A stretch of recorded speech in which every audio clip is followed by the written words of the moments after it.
بھارت نے پاکستان دشمنی میں تمام حدیں پار کر دیں، دریائے ستلج میں مزید پانی چھوڑ دیا، ہریکے اور فیروزپور کے مقام پر انتہائی اونچے درجے کے سیلاب کا الرٹ، دیگر علاقوں میں بھی سیلاب کے خطرات بڑھ گئے، وزارت آبی وسائل نے متعلقہ اداروں کو الرٹ جاری کر دیا۔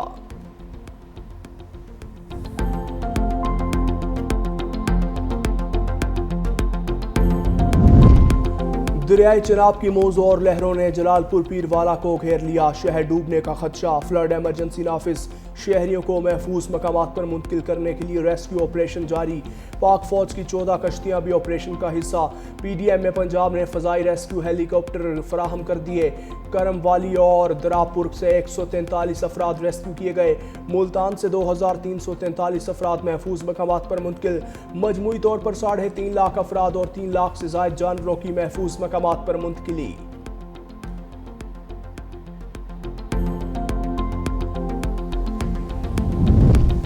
اس وقت موسمیاتی تبدیلی جیسے سنگین چیلنجز درپیش ہیں، پاکستان کو ایک بار پھر سیلاب کی ہولناک صورتحال کا سامنا ہے، سیلاب سے لاکھوں لوگ متاثر ہوئے، نائب وزیر اعظم اسحاق ڈار کا انٹر پارلیمانی اسپیکر کانفرنس کی تقریب سے خطاب، کہا امن، استحکام اور ترقی کا آپس میں گہرا تعلق ہے، پاکستان نے ہمیشہ تنازعات کو پرامن طریقے سے حل کرنے پر زور دیا، پارلیمانی لیڈرز کے درمیان رابطوں اور تبادلوں کا فروغ وقت کا تقاضا ہے۔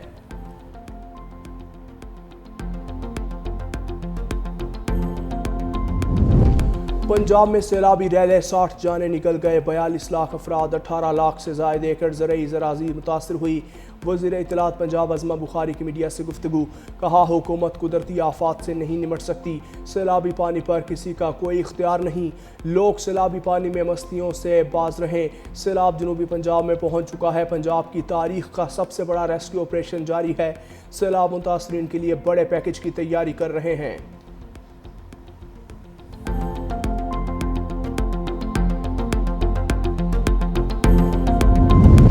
اور خون سفید ہو گیا، لاہور کے علاقے کہنا میں 2 بیٹوں نے ماں کو بے دردی سے قتل کر دیا، لاش آڈٹ اینڈ اکاؤنٹ سوسائٹی میں دفن کر دی، لاش کا ڈھانچہ ملنے پر تحقیقات کی تو 2 بیٹے ہی ملوث نکلے، پولیس نے ملزم شفیق جیمز اور نبیل جیمز کو گرفتار کر لیا۔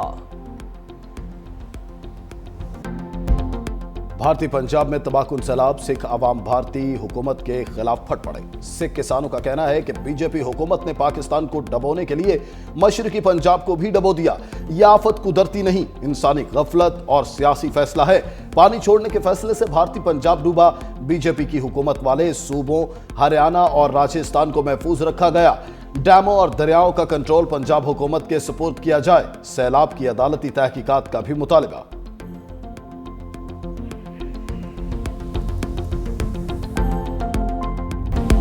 دشمن کی تمام چالیں بحر ہند میں غرق، 8 ستمبر پاک بحریہ کے شہیدوں اور غازیوں کے نام، جنگ ستمبر میں نیوی کے سرفروشوں نے قربانیوں لازوال جذبوں سے دشمن کے ناپاک عزائم کو خاک میں ملایا، کامیاب آپریشن سے بھارتی ریڈار سٹیشن اور ریڈیو تباہ کیا، آبدوز غازی نے بحری سرحدوں پر دفاع کی تاریخ رقم کی، صدر اور وزیر اعظم نے یوم بحریہ پر اپنے پیغام میں کہا، پاک بحریہ نے ہمیشہ قوم کا سر فخر سے بلند کیا، پاک بحریہ کی تاریخ بہادری کی داستانوں سے بھرپور ہے، 1965 کی جنگ میں آپریشن سومناتھ یادگار حیثیت رکھتا ہے۔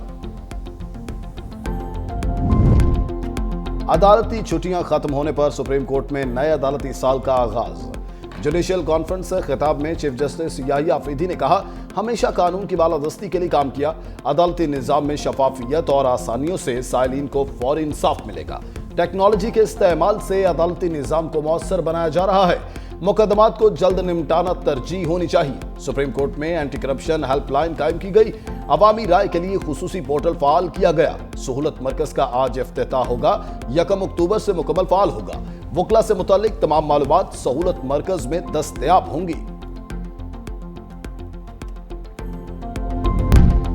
صدر ٹرمپ کی حماس کو آخری وارننگ، کہا 20 زندہ لوگ اور 38 لاشیں حماس کے قبضے میں ہیں، اسرائیلی مغوی فوری رہا کیے جائیں، ہر کوئی مغویوں کی رہائی اور اس جنگ کے خاتمے کی امید کرتا ہے، اسرائیل میری شرائط مان چکا، اب حماس کی باری ہے، ان شرائط کو قبول کرے، شرائط قبول نہ کرنے پر حماس کو خطرناک نتائج سے خبردار کر رہا ہوں، روس اور یوکرین کی صورتحال سے خوش نہیں، روسی صدر سے جلد بات کروں گا۔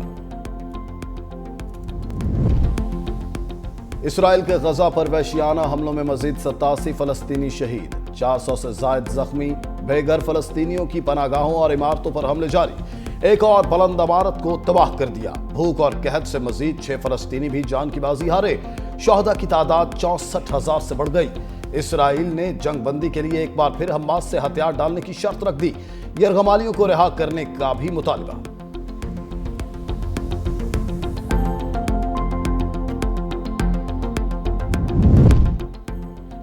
ایران نے بین الاقوامی پابندیاں اٹھانے کے بدلے جوہری پابندیاں قبول کرنے پر آمادگی ظاہر کر دی۔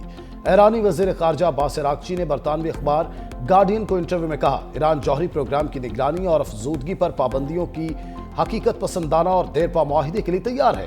اس موقع سے فائدہ اٹھانے کی صورت میں خطے اور دنیا کے لیے تباہ کن نتائج سامنے آ سکتے ہیں۔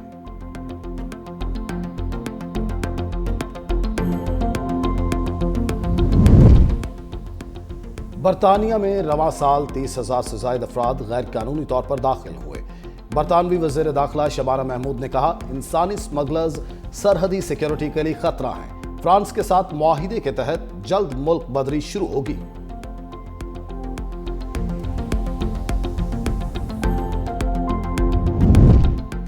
پاکستان میں چاند گرہن بلڈ مون کا نظارہ، زمین گھومتی ہوئی چاند اور سورج کے درمیان آ گئی۔ رات 8:28 پر چاند کی روشنی مدھم ہونا شروع ہوئی۔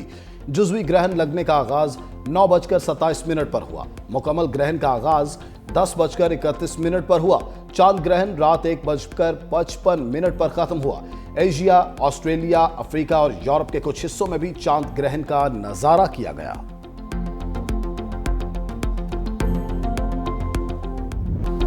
ایشیا کپ سے پہلے شاہین بڑے امتحان میں کامیاب، 0 کی سیریز کی ٹرافی اٹھا لی۔ نواز کی تباہ کن بالنگ، افغانستان کو 75 رنز سے مات۔ قومی ٹیم نے افغانستان کو جیت کے لیے 142 رنز کا ہدف دیا۔ فخر زمان نے 27، محمد نواز نے 25، کپتان سلمان علی آغا نے 24 رنز بنائے۔ راشد خان نے 3 کھلاڑیوں کو شکار بنایا۔ ہدف کے تعاقب میں پوری افغان ٹیم 66 رنز پر ڈھیر۔ صدیق اللہ اٹل نے سب سے زیادہ 13 رنز بنائے۔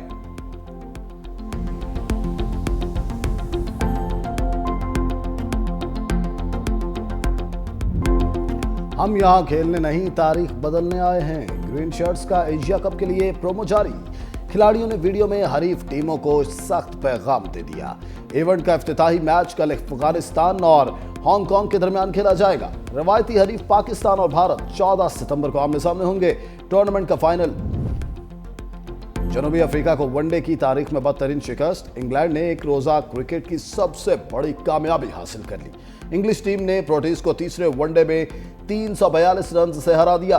انگلینڈ کے 414 رنز کے ہدف کے تعاقب میں جنوبی افریقہ کی ٹیم 72 رنز پر ڈھیر۔ جنوبی افریقہ نے سیریز 2-1 سے اپنے نام کی۔